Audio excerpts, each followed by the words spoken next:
नमस्कार। आज के इस वीडियो में हम पढ़ेंगे अक्टूबर 2023 का राजस्थान का करंट अफेयर। राजस्थान में 3 नए जिले बनेंगे, इसकी घोषणा की गई थी मुख्यमंत्री के द्वारा।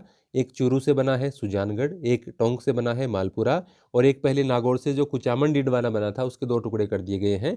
तो एक तो डिडवाना जो पहले था वो तो डिडवाना हो गया और नया बन गया है कुचामन। तो ये 3 नए जिले बनने के बाद में इनकी संख्या 53 हो जाएगी। इसके अलावा जो पहले बीकानेर से अनूपगढ़ एक जिला बनाया गया था, उसमें खाजूवाला और छतरगढ़ की जो तहसीलें शामिल की गई थी वो वापस बीकानेर में शामिल कर दी गई हैं, क्योंकि यहाँ के निवासियों ने उसमें शामिल होने से इनकार कर दिया था और आंदोलन किया था। कृषक ऋण राहत आयोग का गठन। अगस्त में विधानसभा में एक विधेयक पारित हुआ था इससे संबंध में।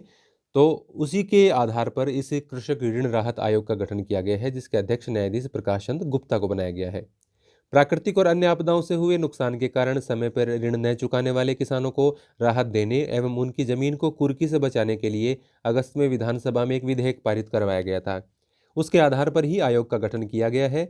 सेवानिवृत्त न्यायाधीश प्रकाश चंद्र गुप्ता को इसका अध्यक्ष मनोनीत किया गया है।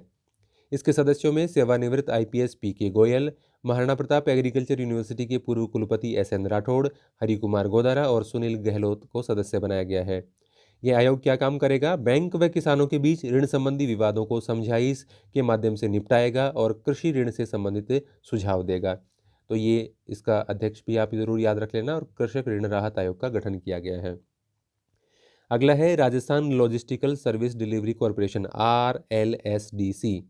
प्लेसमेंट एजेंसियों से लगे कार्मिकों को शोषण से मुक्त करवाने के उद्देश्य से Rajasthan logistical service delivery corporation का गठन करने का निर्णय 1 अक्टूबर को जो मंत्रिमंडल की बैठक हुई उसके अंदर लिया गया। इसको कंपनी अधिनियम 2013 के तहत पंजीकृत करवाया गया है और ये 100% राज्य सरकार के स्वामित्व वाली कंपनी होगी। कंपनी का नाम है Rajasthan logistical service delivery corporation. इसके माध्यम से क्या होगा? प्लेसमेंट एजेंसियों के से जो कार्मिक हैं वो लगाने की प्रथा बंद होगी जाएगी। एक प्रकार से ठेका प्रथा पर जो कार्मिक लगते थे, इससे कार्मिकों को शोषण से मुक्ति मिलेगी। इसके अध्यक्ष कौन होंगे? चूंकि ये प्रशासनिक सुधार विभाग के अधीन एक स्थापित कंपनी है, तो प्रशासनिक सुधार विभाग के जो प्रमुख शासन सचिव हैं वही इसके अध्यक्ष होंगे। प्रशासनिक सुधार विभाग के प्रमुख शासन सचिव ही Rajasthan logistical service delivery corporation के अध्यक्ष होंगे। सोलर प्रोजेक्ट हेतु भूमि आवंटन, ये जो 1 अक्टूबर को मंत्रिमंडल की बैठक थी, बाद में आपको पता ही है कि अक्टूबर माह की शुरुआत में ही, बाद में तो आचार संहिता लग गई थी। तो ये 1 तारीख की बात है। एक तो जोधपुर की बाप तहसील के गांव भड़ला में जो सोलर प्रोजेक्ट स्थापित किया जा रहा है 500 मेगावाट का, उसके लिए 910 हेक्टेयर भूमि आवंटित की गई है। किसको? NTPC renewable energy limited. NTPC renewable energy limited. और एनटीपीसी रिन्यूएबल एनर्जी लिमिटेड को ही बीकानेर में गांव कालासर और जोगनाथ नगर में 370 मेगावाट सोलर प्रोजेक्ट की स्थापना के लिए 596 हेक्टेयर भूमि का आवंटन करने का फैसला इसे कैबिनेट बैठक में लिया गया। राजस्थान हाईकोर्ट में 3 न्यायाधीशों की नियुक्ति की गई है। इसके बाद में संख्या 35 हो गई है। 2 आए हैं हरियाणा पंजाब जो हाईकोर्ट है उससे, और एक तेलंगाना हाईकोर्ट से आए हैं। तो एक है राजस्थान हाईकोर्ट में स्थानांतरित किए गए जजों के नाम है जस्टिस अवनीश झिंगन और जस्टिस अरुण मोंगा। ये पंजाब हरियाणा उच्च न्यायालय से आए हैं स्थानांतरित होकर।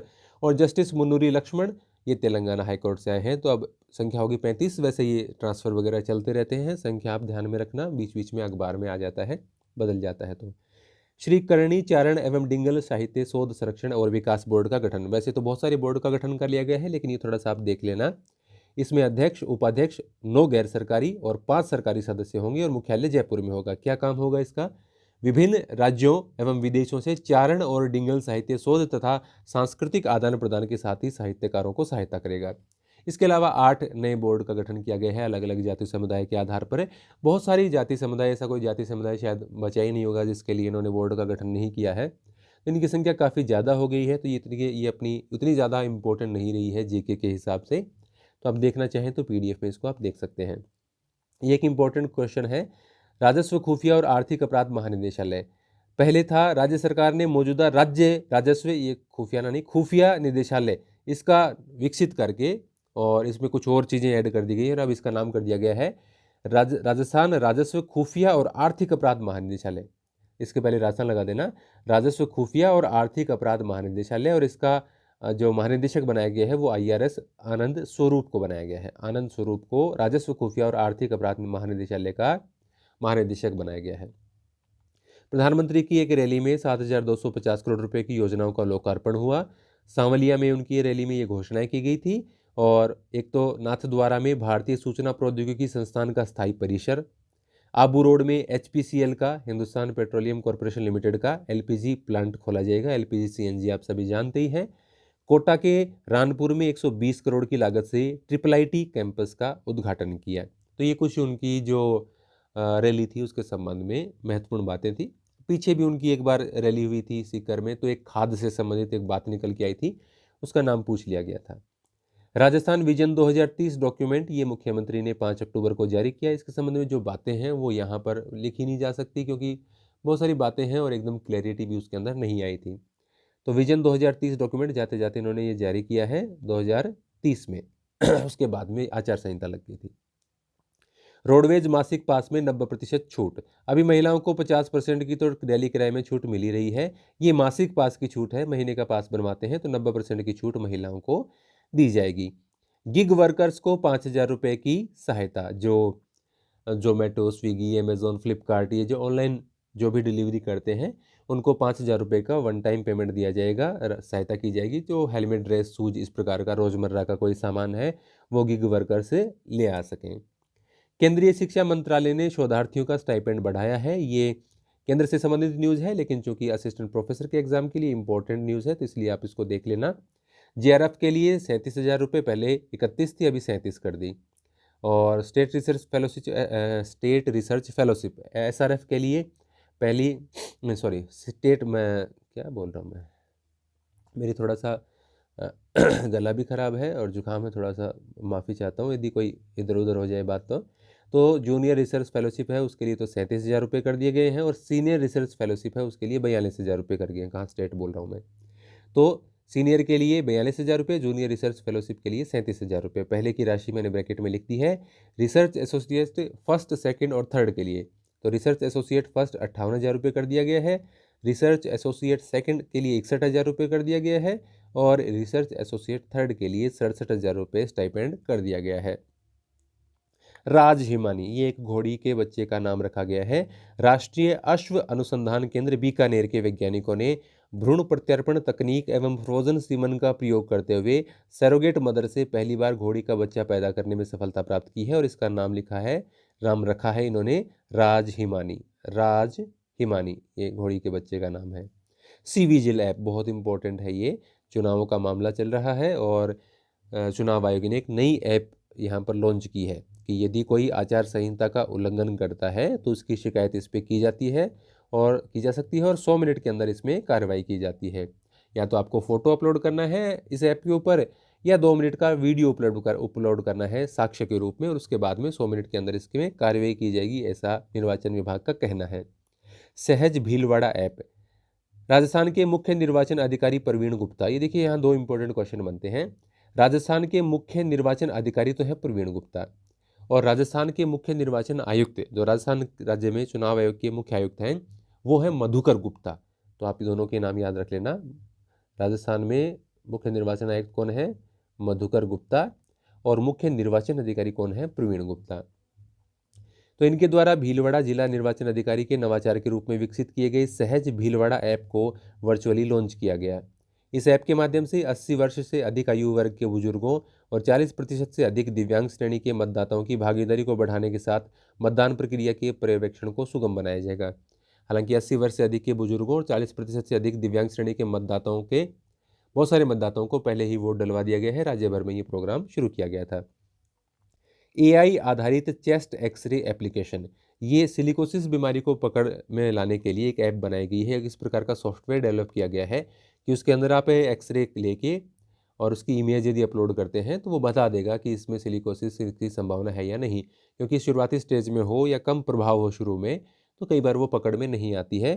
तो इसके लिए रेडियोलॉजिस्ट चेस्ट एक्सरे ऐप के माध्यम से सिलिकोसिस पीड़ित को पहचानने में सहायता उसको मिल सकेगी। मानवीय त्रुटियों को कम करने में ये सहायक होगी। राजस्थान सरकार ने राजस्थान न्यूमोकोनोसिस नीति 2019 से लागू की गई थी, वो जो सिलिकोसिस नीति है उसके संबंध में बात है। एक्स्ट्रा लाइन यहाँ पे ऐड कर दी गई है, राजस्थान न्यूमोकोनोसिस नीति 2019। मारवाड़ी भाषा ऐप, ये भाषा कर दो इसको। राजस्थान राज्य अभिलेखागार बीकानेर की ओर से मुख्यमंत्री ने मारवाड़ी भाषा को सीखने के लिए ऐप लॉन्च किया है। इससे राज्य अभिलेखागार के ऑनलाइन 1,80,00,000 अभिलेखों को पढ़ना आसान हो जाएगा। और इस ऐप को कहाँ से डाउनलोड किया जा सकता है? www.rajasthan.artandculture.com से डाउनलोड किया जा सकता है। स्वतः ये real time auto service delivery system विकसित किया जाएगा, जिससे राज्य सरकार की जो योजनाएं हैं उनका घर बैठे ही स्वतः आपको लाभ मिल जाएगा जन कल्याणकारी योजनाओं को। तो सूचना प्रौद्योगिकी एवं संचार विभाग द्वारा प्रदेशवासियों के जन आधार डेटाबेस का उपयोग करते हुए, डेटा कहाँ से लिया गया है? जन आधार से। तो जन आधार डेटाबेस का उपयोग करते हुए real time auto service delivery system विकसित किया जाएगा। इस सिस्टम से पात्र नागरिकों को आवेदन किए बिना ही विभिन्न विभागों की जन कल्याणकारी योजनाओं का लाभ घर बैठे स्वतः ही मिल जाएगा। मुख्यमंत्री ने इस संबंध में 15 करोड़ रुपए की मंजूरी दी है, जिसमें से 4 करोड़ रुपए तो 5 करोड़ रुपए तो इसी वित्तीय वर्ष में, बाकी आगामी वर्षों में 2-2 करोड़ रुपए खर्च किए जाएंगे। योजना अंतर्गत 5 वर्ष के लिए 14 विभागों द्वारा संचालित की जा रही 79 योजनाओं का लाभ आम जन तक पहुंचाने के लिए इस राशि का प्रावधान किया गया है और इसका नाम है योजना का स्वतः। आगे बढ़ते हैं। कक्षा 3 से एआई की पढ़ाई। अभी जो SIERT है उसकी ओर से सिलेबस निर्धारित किया गया है कि आप पहले से 12वीं तक के बच्चों के लिए किस प्रकार से कंप्यूटर शिक्षा का प्रावधान होगा। तो उसमें किस कक्षा के विद्यार्थियों के लिए क्या सिलेबस रहेगा, क्या पढ़ाना है, उसके संबंध में अभी कुछ ऑर्डर्स आए थे और कंप्यूटर की पढ़ाई चालू करवाने के आदेश भी आए हैं। नई शिक्षा नीति के तहत राज्य में पहली कक्षा से कंप्यूटर शिक्षा का अलग सिलेबस तय किया गया है। राज्य शैक्षिक अनुसंधान परिषद ने इसे बीकानेर निदेशालय को भेजा है, हालांकि और बीकानेर निदेशालय ने भी आदेश जारी किए हैं। कक्षा 3 से आर्टिफिशियल इंटेलिजेंस यानी कंप्यूटर साइंस पढ़ाया जाएगा। 7वीं कक्षा तक पहुंचने पर बच्चों को लैंग्वेज और इंटरनेट की जानकारी दी जाएगी। और अलग अलग कक्षाओं के लिए भी बताया गया है कि किस कक्षा को क्या पढ़ाया जाएगा। मैंने उतनी डिटेल यहाँ पर नहीं लिखी। ये एक पुस्तक है भैरव सिंह शेखावत के लिए, उनके जीवन पर, माटी के लाल बाबू साहब भैरव सिंह शेखावत। तो पूर्व उपराष्ट्रपति थे ये और राजस्थान के पूर्व मुख्यमंत्री भी थे भैरव सिंह जी। उनके जीवन पर पत्रकार जितेंद्र सिंह शेखावत ने ये पुस्तक लिखी, जिसका विमोचन राज्यसभा सांसद घनश्याम तिवाड़ी ने किया। 52वीं अंतर सीमांत सपोर्ट वेपन प्रतियोगिता, वेपन यानी हथियार हो गया, तो 9 से 12 अक्टूबर को जैसलमेर की किशनगढ़ फील्ड फायरिंग रेंज में सीमा सुरक्षा बल यानी SSB के जवानों ने इसमें भाग लिया। 52वीं अंतर सीमांत सपोर्ट वेपन प्रतियोगिता। MiG-21 बाइसन, अब इसको रिटायर किया जा रहा है MiG-21 सभी विमानों को, क्योंकि काफ़ी ज़्यादा इनमें दुर्घटनाएं हो रही हैं। तो राजस्थान से अंतिम MiG-21 विमान को हटा दिया गया है यहाँ के एयरफोर्स स्टेशन से। बाकी कुछ देश के कुछ हिस्सों में बचे हैं, वो भी जल्दी ही उन्हें वहाँ से हटा दिए जाएंगे। तो बाड़मेर स्थित उत्तरलाई एयरफोर्स स्टेशन से MiG-21 बाइसन विमान ने अंतिम बार उड़ान भरी है। अगले साल तक 2-3 अन्य वायुसेना स्टेशन पर बचे MiG-21 भी रिटायर कर दिए जाएंगे, जो देश के अलग अलग हिस्सों में है। इनके स्थान पर सुखोई 30 तैनात किए गए हैं। त्रिशक्ति बहुआयामी अभियान, अब ये तीनों सेनाओं का संबंध में था। तीनों सेनाओं के बीच अंतर सेवा समन्वय को बढ़ावा देना और कर देना इसको, और स्थानीय आबादी के बीच राष्ट्र निर्माण गतिविधियों को शुरू करने के लिए थल सेना, नौसेना और वायुसेना ने थार मरुस्थल में 17 से 23 अक्टूबर को इसका आयोजन किया। वायुसेना स्टेशन जैसलमेर से दक्षिणी कमान की सुदर्शन चक्र कोर ने 17 अक्टूबर को इस कार्यक्रम का शुभारंभ किया और अंतिम दिन जैसलमेर स्थित वॉर म्यूजियम यानी युद्ध संग्रहालय पर शहीदों को श्रद्धांजलि देते हुए इसका समापन किया गया। तो त्रिशक्ति बहुआयामी अभियान 17 से 23 अक्टूबर को ये चला है थार मरुस्थल में। महत्वपूर्ण व्यक्ति एवं स्थान। 29वां कंजर्वेशन रिजर्व, गंगा घाटी प्रदेश का 29वां कंजर्वेशन रिजर्व घोषित किया गया है। ये अलग अलग दे रखा था अखबारों में भी और ठीक से पता भी नहीं चला। गंगा घाट बता रहे हैं भाई, ये कोई जयपुर का जिसको कंजर्वेशन रिजर्व घोषित किया गया है उस इलाके को। तो ये 29वां कंजर्वेशन रिजर्व घोषित किया गया है। पूरी जानकारी इसकी मिल नहीं पाई। इसका क्षेत्रफल लगभग 3,951 हेक्टेयर होगा। मुकुंदरा हिल्स में टाइगर सफारी शुरू की गई है, जो कि कोटा में है, और माउंट आबू में जंगल सफारी शुरू की गई है। ये नई है बात। मुकुंदरा हिल्स टाइगर पार्क में पर्यटकों के लिए 9 अक्टूबर से टाइगर सफारी शुरू की गई है और माउंट आबू में जंगल सफारी शुरू की गई है। वेटलैंड सिटी, ये उदयपुर को वेटलैंड सिटी घोषित करवाने का प्रयास चल रहा है। भारत में अभी कोई भी वेटलैंड सिटी घोषित नहीं हुई है। जिला कलेक्टर अरविंद पोसवाल की अध्यक्षता में उदयपुर शहर को वेटलैंड सिटी घोषित करवाने के लिए प्रस्ताव का अनुमोदन किया गया है। प्रस्तावों को राज्य सरकार की ओर से रामसर सचिवालय भारत सरकार को भेजा जाएगा। भारत का एक भी शहर वेटलैंड सिटी नहीं है, जबकि दुनिया में 18 वेटलैंड सिटी हैं।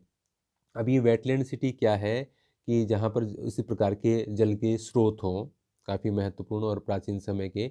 और रामसर साइट के बारे में आपने पढ़ा ही होगा कि रामसर है वो ईरान का एक स्थान था, जहाँ पर 1971 के अंदर एक समझौता हुआ था। इसलिए आप घोषित आप बार बार आती है न्यूज़ में, रामसर साइट राजस्थान में इतनी, रामसर साइट देश में इतनी, रामसर साइट यानी जहाँ पर जल से संबंधित हो, कुछ वेटलैंड आर्द्र भूमि जिसको घोषित किया जाता है। तो रामसर ईरान का एक स्थान है जो समझौता हुआ था 1971 में, उसमें इसलिए रामसर साइट कहा जाता है। तो उसके संबंध में ही है ये ऐसी सिटी। और ऐसा ही भोपाल के लिए प्रयास कर रहे हैं, मध्य प्रदेश में भोपाल के लिए प्रयास किया जा रहा है कि उसको वेटलैंड सिटी घोषित करवाया जाए। तो ये उदयपुर के लिए प्रयास किया जा रहा है। सिंथेटिक एस्ट्रोटर्फ फुटबॉल मैदान मैदान ये विद्याधर नगर जयपुर में राजस्थान का पहला ऐसा फुटबॉल मैदान बनाया गया है जिसके अंदर सिंथेटिक एस्ट्रोटर्फ बिछाया गया है। तो ये वैसा फुटबॉल मैदान बन गया है। वंदे भारत ट्रेन का मेंटेनेंस डिपो ये बनाया गया है जोधपुर के भगत की कोठी रेलवे स्टेशन पर। 141 करोड़ की लागत से वंदे भारत ट्रेन का मेंटेनेंस डिपो बनाया गया है भगत की कोठी railway station Jodhpur. Narrow gauge heritage train, ये दोनों ही इंपॉर्टेंट है बहुत ही। नैरोगेज हेरिटेज ट्रेन, और ऊपर वाला उदयपुर वाला भी अच्छा क्वेश्चन था। पीएम नरेंद्र मोदी ने जोधपुर के मारवाड़ जंक्शन से खामली घाट के बीच विस्टाडोम हेरिटेज ट्रेन का वर्चुअल शुभारंभ 5 अक्टूबर को जोधपुर से किया। 6 अक्टूबर से ट्रेन एक माह तक सप्ताह में 4 दिन संचालित होगी। सप्ताह में 4 दिन ही संचालित होगी। इस अवसर पर जैसलमेर दिल्ली जो रुणेचा एक्सप्रेस नाम से एक नई ट्रेन चलाई है उसको भी उन्होंने हरी झंडी दिखाई। ये 2 काम इन्होंने यहाँ पे किए। तीसरा काम इन्होंने किया, आईआईटी जोधपुर का 1136 करोड़ की लागत से बना परिसर, उसका उद्घाटन इन्होंने किया है। तो ये 3 काम इन्होंने यहाँ पर किए हैं और ये जरूरी बातें थी दोनों तीनों, तो इसको आप देख लेना। 4 नए पैनोरमा, अब जैसे बोर्ड ज़्यादा हो गए वैसे पैनोरमा ही बहुत ज़्यादा हो गए।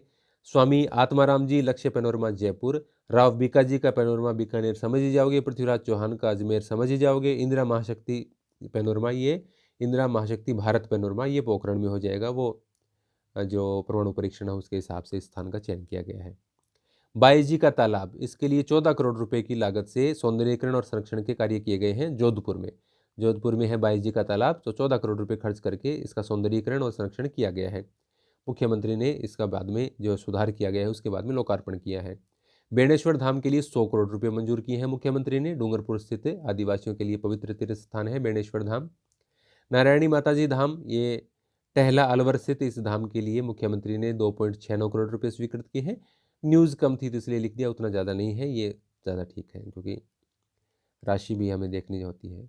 डॉक्टर एम के अंसारी बोल रहा हूँ, Aseri, doctor M K Aseri Marwar medical university Jodhpur के पहले कुलपति नियुक्त किए गए हैं। ये राजस्थान की दूसरी हेल्थ यूनिवर्सिटी है। पहली हेल्थ यूनिवर्सिटी आपकी कहाँ थी? जयपुर में, RUHS Rajasthan university of health sciences, ये सबसे पुरानी थी राजस्थान में। दूसरी अभी खोल दी गई थी मारवाड़ मेडिकल यूनिवर्सिटी।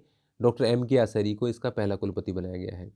महात्मा गांधी दिव्यांग विश्वविद्यालय जोधपुर, पहला जयपुर में खोला गया था बाबा आमटे दिव्यांग विश्वविद्यालय जोधपुर जयपुर में। दूसरा खोल दिया गया जोधपुर में, और अभी इसकी जो कुलपति है उसको बनाया गया है डॉक्टर कुसुमलता भंडारी को। तो याद रखना इंपॉर्टेंट है ये। धर्मचंद जैन, मूलतः टोंक निवासी धर्मचंद जैन को सीबीआई का विशेष निदेशक नियुक्त किया गया है। केंद्र सरकार ने नियुक्ति की है। राजस्थान के निवासी हैं इसलिए न्यूज में आ गया तो हमने लिख दिया। आरपीएससी के 3 नए सदस्य हुए जिनमें एक को लेकर काफ़ी विवाद हुआ है। उन्होंने ज्वाइन किया या नहीं किया अभी पता नहीं चल पाया है क्योंकि कोर्ट में भी मामला चला गया था। कैलाश चंद मीणा, प्रोफेसर अयूब खान और कर्नल केसरी सिंह राठौड़, जिनके संबंध में विवाद चला था, इनको सदस्य बनाया गया है। आरपीएससी में क्या नियम होता है? या तो कार्यकाल आपका 6 वर्ष रहेगा या 62 साल की आयु तक, जो भी पहले हो तब तक आप इस पद पर रह सकते हैं। आरपीएससी में इससे पहले 4 सदस्य थे, अगर ये तीनों ही ज्वाइन हो जाते हैं तो 7 हो जाएंगे। राजस्थान कर्मचारी चयन बोर्ड में 2 नए सदस्य बनाए गए हैं, डॉक्टर सज्जन पोसवाल और डॉक्टर रिपुंजय सिंह को। फिर उसके बाद में बहुत सारे जो बोर्ड हैं उनके अध्यक्ष बनाए गए हैं। इनको आप देखना चाहते हैं तो आप इसमें देख सकते हैं। रिचपाल मिर्दा को वीर तेजाजी कल्याण बोर्ड का अध्यक्ष बनाया गया है। देवेंद्र सिंह बुटाटी को आर्थिक पिछड़ा वर्ग कल्याण बोर्ड का अध्यक्ष बनाया गया है। मुकेश वर्मा को स्थापत्य कला बोर्ड का अध्यक्ष बनाया गया है। राकेश कुमार गुप्ता को अग्रसेन कला कल्याण बोर्ड का अध्यक्ष, कोदाराम देवासी को पशुपालक कल्याण बोर्ड का अध्यक्ष, लाल सिंह झाला को वीर शिरोमणि महाराणा प्रताप बोर्ड का अध्यक्ष। तो ये इस प्रकार से ये नीचे वाला दूसरा है। और ऐसे बहुत और भी बहुत सारे बोर्ड हैं, उनके भी अध्यक्ष नियुक्त कर दिए गए हों, समाचार में नहीं देखने को मिले होंगे। इतना ज़्यादा ये कोई इम्पोर्टेंट नहीं कह सकते। तपस्वी शर्मा ये व्याख्याता हैं जयपुर के मूक बधिर विद्यालय के, तो इनको विधानसभा चुनाव के लिए जयपुर का इलेक्शन आइकॉन चुना गया है, तपस्वी शर्मा को। आगे बढ़ते हैं, ज़्यादा नहीं बचा है। कौशल्या चौधरी, ये मास्टर शेफ इंडिया जो प्रोग्राम आता है कुकिंग से संबंधित, उसमें भाग लेने वाली जोधपुर की एक यूट्यूबर हैं, काफ़ी फेमस रही इन दिनों सोशल मीडिया पर, कौशल्या चौधरी। मेले, समारोह, सम्मेलन और अभियान, बात हमारी आपकी, शिक्षा विभाग का था प्रोग्राम और एक वेबिनार आयोजित किया जाता है यूट्यूब पर। प्रदेश के विद्यार्थियों और शिक्षकों को मोटिवेट करने के लिए स्कूल शिक्षा विभाग द्वारा यूट्यूब पर चलाई जा रही मासिक वेबिनार सीरीज बात आपकी हमारी।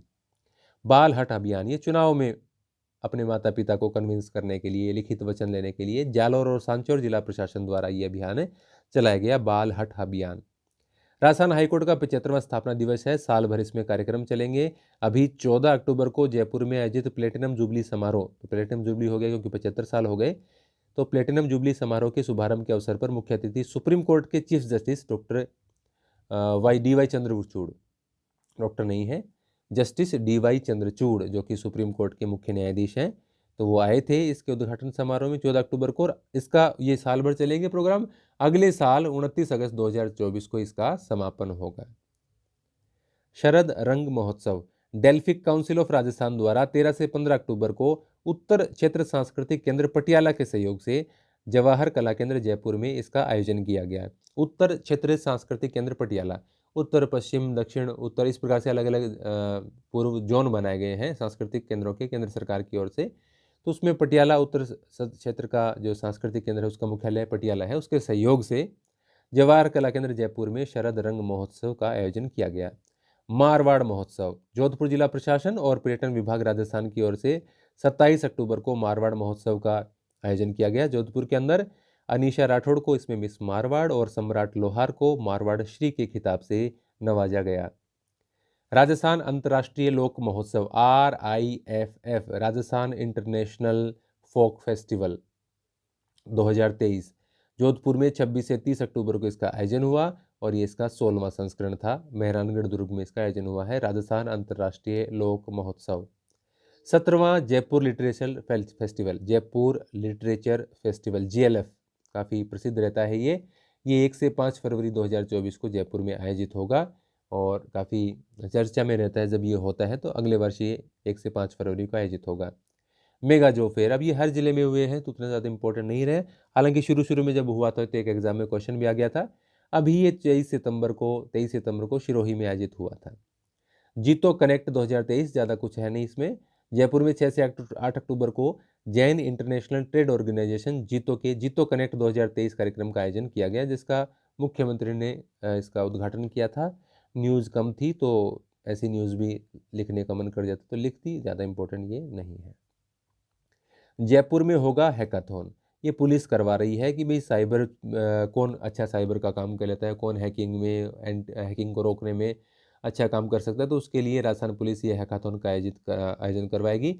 इसके लिए लगभग 2 करोड़ रुपए यानी 1.98 करोड़ रुपए, 1,98,00,000 रुपए की मंजूरी मुख्यमंत्री ने दी है। प्रदेश में साइबर क्राइम की चुनौतियों पर लगाम लगाने के लिए राजस्थान पुलिस द्वारा हैकाथॉन का आयोजन करवाया जाएगा जयपुर में। मूक रामलीला, ये तो वैसे भी आर्ट एंड कल्चर में आता है, प्रसिद्ध है।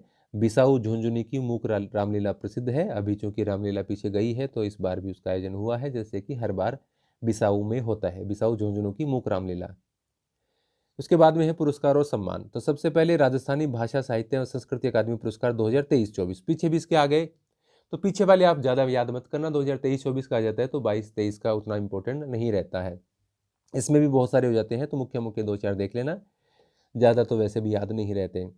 तो अकादमी के अध्यक्ष हैं शिवराज छंगानी, कौन सी, राजस्थानी भाषा साहित्य व संस्कृति अकादमी। तो 2023-24 के अकादमी के पुरस्कार दिए गए हैं, जिसमें महाकवि पृथ्वीराज राठौड़ सम्मान है ये बीकानेर के मालचंद तिवाड़ी को, पूनमचंद बिश्नोई सम्मान है ये सिंगर श्री डूंगरगढ़ के श्याम महर्षि को, सूर्यमल मिशन शिखर पुरस्कार, ये ज़्यादा इंपॉर्टेंट होता है, गद्य बीकानेर के डॉक्टर मनमोहन सिंह यादव को, उनकी कृति है कुदरत सु कुचमाद, उसके लिए दिया गया है। शिवचंद भरतिया गद्य पुरस्कार ये मुंबई के महेंद्र मोदी को आंगली टूटी पाटी फूटी के लिए दिया गया है। गणेशीलाल व्यास उस्ताद पद्य पुरस्कार ये बीकानेर के मोइनुद्दीन कोहरी को मुड़क्ती मरूधरा के लिए दिया गया है। मुरलीधर व्यास राजस्थानी कथा साहित्य पुरस्कार बीकानेर की डॉक्टर रेणुका व्यास नीलम को धिंगाणे धनियाप के लिए दिया गया है। इसके अलावा भी बहुत सारे पुरस्कार हैं, जैसे रावत सारस्वत साहित्यिक पत्रकारिता पुरस्कार राजस्थान पत्रिका की हथाई के लिए दिया गया है। इसके संपादक कौन थे? डॉक्टर हाकम अली नौहर। फिर उसके बाद में है बावजी चतर सिंह जी अनुवाद पुरस्कार, तो ये डॉक्टर बंसीधर तातेड़ बाड़मेर को दिया गया है उनकी पुस्तक अनासक्ति योग के लिए। सांवरदैया पहली पोथी पुरस्कार सुरेंद्र कुमार स्वामी जो सूरतगढ़ के हैं उनको राजस्थानी साहित्य जस जोत के लिए दिया गया है। अब ये बहुत सारे हो गए तो इतने ज़्यादा सारे इंपॉर्टेंट नहीं हो सकते, याद भी नहीं दे सकते। जवाहरलाल नेहरू राजस्थानी बाल साहित्य पुरस्कार ये कीर्ति शर्मा को दिया गया है। संगतरी रंगत ये नौहर की हैं। प्रेमजी नौहर हनुमानगढ़ में है।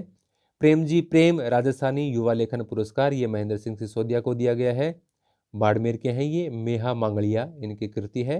राजस्थानी महिला लेखन पुरस्कार ये निर्मला राठौड़ को दिया गया है, ये जोधपुर की हैं। दीठ दर्शाव के लिए इनको ये दिया गया है। तो ऊपर वाली 3-4 देख लेना। सुरुचि शर्मा को राष्ट्रीय फिल्म पुरस्कार, अभी 69वें राष्ट्रीय फिल्म पुरस्कार हुए, इंपॉर्टेंट क्वेश्चन है ये। 69वें राष्ट्रीय फिल्म पुरस्कार हुए, उसमें जयपुर की सुरुचि शर्मा को उनकी डॉक्यूमेंट्री मीन राग के लिए इस साल के नॉन फीचर फिल्म श्रेणी के बेस्ट प्रोडक्शन साउंड रिकॉर्डिस्ट का नेशनल अवार्ड दिया गया है। तो इनकी कौन सी डॉक्यूमेंट्री थी? मीन राग, जिसमें मीना समुदाय की संगीत परंपराओं के संकलन के संबंध में डॉक्यूमेंट्री बनाई गई थी। टोबैको कंट्रोल एक्सीलेंस अवार्ड, तो राजस्थान को यह अवार्ड मिला है। तंबाकू नियंत्रण एवं रोकथाम की दिशा में उत्कृष्ट कार्यों के लिए राजस्थान को राष्ट्रीय स्तर पर टोबैको कंट्रोल एक्सीलेंस अवार्ड से सम्मानित किया गया है। यह अवार्ड दिल्ली में केंद्रीय स्वास्थ्य मंत्रालय द्वारा 20 अक्टूबर को आयोजित कार्यक्रम में प्रदान किया गया। Rajasthan tobacco free youth campaign 2023 की सभी गतिविधियों में अव्वल रहा है। तो tobacco control excellence award Delhi में स्वास्थ्य मंत्रालय द्वारा राजस्थान को दिया गया। अणुव्रत पुरस्कार, अब इसके अंदर एक तो मुख्य अणुव्रत पुरस्कार है जो तो रतन टाटा को दिया गया है। सर्वोच्च इनका अणुव्रत पुरस्कार है वो तो रतन टाटा को दिया गया है अणुव्रत विश्व भारती सोसाइटी की ओर से। अब अणुव्रत लेखक जो पुरस्कार है वो इकराम राजस्थानी को दिया गया है। इकराम राजस्थानी जो कि इसके अध्यक्ष हैं पंडित जवाहरलाल नेहरू बाल साहित्य अकादमी के अध्यक्ष हैं। सांप्रदायिक सौहार्द की मिसाल कायम करने के लिए अणुव्रत लेखक पुरस्कार इनको दिया गया है। मुख्य जो अणुव्रत पुरस्कार है वो रतन टाटा को दिया गया है। खेल खिलाड़ी, एशियन पैरा गेम्स, पिछले महीने एशियन गेम्स हुए थे, उसकी पिछले महीने आपको मैंने न्यूज़ दे दी थी। कुछ उसमें पुरस्कार रह गए थे जो मैंने इसमें नीचे ऐड कर दिए गए हैं। पैरा गेम्स में वहीं होंगझोउ या हांगझू लिख देते हैं कहीं पर, चीन में इनका आयोजन हुआ। जयपुर की अवनी लेखरा ने महिलाओं की 10 मीटर एयर राइफल स्पर्धा में 249.6 के स्कोर के साथ स्वर्ण पदक जीता। स्कोर भी पूछ लेते हैं, स्पर्धा भी पूछ लेते हैं, तो सारी चीज़ ही देख लेना इनकी। अवनी ने टोक्यो ओलंपिक में भी इसी स्पर्धा में स्वर्ण और 50 मीटर राइफल 3 पोजीशन में कांस्य पदक जीता था। तो 10 मीटर एयर राइफल स्पर्धा में 249.6 के स्कोर के साथ अवनी लेखरा ने एशियन पैरा गेम्स चीन में स्वर्ण पदक जीता है। करौली के सुंदर सिंह गुर्जर ने जेवलिन थ्रो में, जो भाला फेंक आप जिसको बोलते हैं, 68.60 मीटर थ्रो करते हुए विश्व रिकॉर्ड के साथ स्वर्ण पदक जीता। करौली के सुंदर सिंह गुर्जर जेवलिन थ्रो में इन्होंने श्रीलंकाई खिलाड़ी के वर्ल्ड रिकॉर्ड को तोड़ा। इन्होंने टोक्यो पैरालंपिक में कांस्य पदक जीता था। जयपुर के बैडमिंटन खिलाड़ी कृष्णा नागर ने, ये भी हर बार जीते हैं, SH6 कैटेगरी में रजत पदक जीता। ये कैटेगरी क्या है? देखो, कोई एक हाथ से है, किसी के दोनों हाथों में समस्याएं हैं, किसी के दोनों पैरों में समस्याएं हैं, है ना, किसी की रीढ़ की हड्डी में समस्या है, उसके आधार पर दिव्यांगों की कैटेगरी बनाई जाती है गेम्स में, तो इसलिए ये कैटेगरी है। SH6 कैटेगरी में जयपुर के बैडमिंटन खिलाड़ी कृष्णा नागर ने रजत पदक जीता।